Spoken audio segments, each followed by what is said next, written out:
Hello, and today's question from an IT leader is, how can you help me get more from our retros? And we're talking about retrospectives here, not retro as in retro. Well, I'm feeling quite retro today. A great place to buy 70s jeans.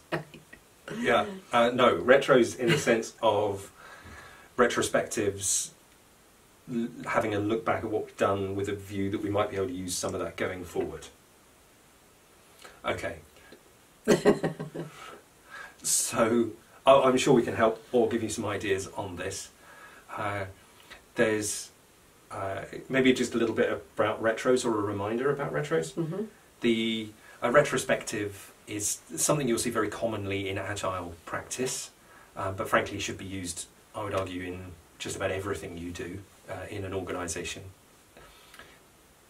A retrospective is a step or a phase or something that you do at the end of a period where you have a chance to look back and talk about perhaps what has worked well for you and what hasn't. There is a kind of a side note to that though, and I would say that there are two main things that you do with a retro, and certainly this is how I use them.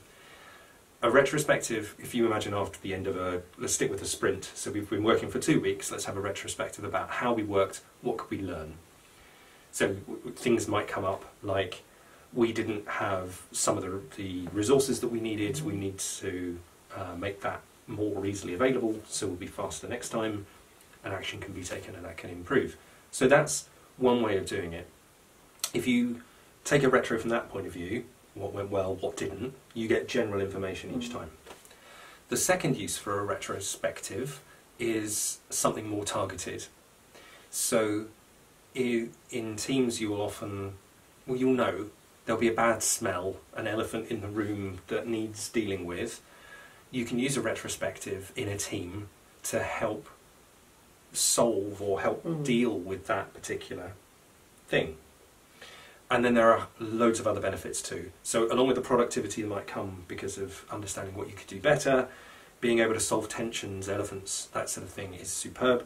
You also have an opportunity to improve the cohesiveness of the team, so think of it as team building exercises as well. There's loads of positive benefits from running a retro. So the question was, how can we help them get more? What could you, given my kind of, excuse me, my tirade in the beginning about retrospectives, I like them, they're useful, they're not used properly by a lot of people. I think that was because probably the question is that maybe they're getting a bit tired, maybe they're not getting much value out of it, maybe it's just not producing anything. So you could try different things and just mix it up and bring back some energy, because I think they could become staged. It's a bit like meetings, they become a bit, oh, here we are again, let's just look back and talk about stuff. And we were discussing the other day that it's always looking backwards. You're always looking backwards. Which isn't a good place to be either, because actually you want to move that forward. So how could retrospectives help teams move forward? Yeah, I would agree. And it's healthy for a team to talk about I know it feels a little bit meta, but almost to have a retrospective on your retrospectives and talk about what's working well or not for them with you. Is the intention of the retrospective catharsis? Everybody comes along and has a moan for half an hour and then they feel a bit better, but nothing ever changes. That shouldn't be the intention of a retro, although sometimes catharsis is useful. That shouldn't be the main theme, that's not the reason they're there. It's about improvement, learning, adaptation and growth. So there are literally hundreds of exercises that you can run in a retrospective to generate more information. We've mentioned it in another video recently as well. I think Liberating Structures is a great resource which we'll link to in here if you haven't touched or heard on that before.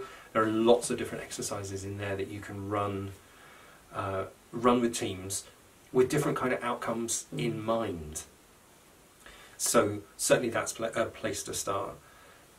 We did another video a little while ago about getting people to turn up to retrospectives, so I'm cautious to repeat too much of that content. The main theme, I think, of that video when we recorded it was people will come to things that they find useful. If there's no value, Why would anybody arrive? So coming back to this point of trying different things, trying different routes, and actually getting some feedback on the process, the practice itself, would be very good. Yeah, I think the key word out of all that is value. If it's not adding value, mix it up and do something different. If it is adding value, great, keep going. But if it's not quite hitting the mark, then it isn't adding value. So you really need to just keep that feedback going. Keep identifying: are you moving forward? Is your team moving forward with you? And are you getting the results that you want? Yes, yes.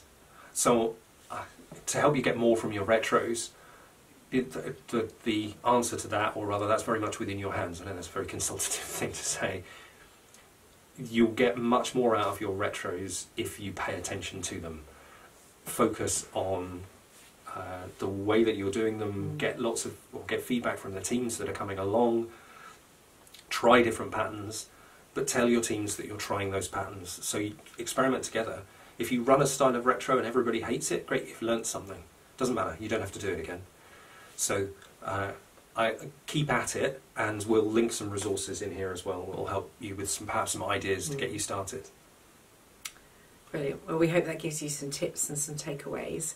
If you have any comments or any questions for us, please do get in touch. Either comment below or message us directly. Thank you.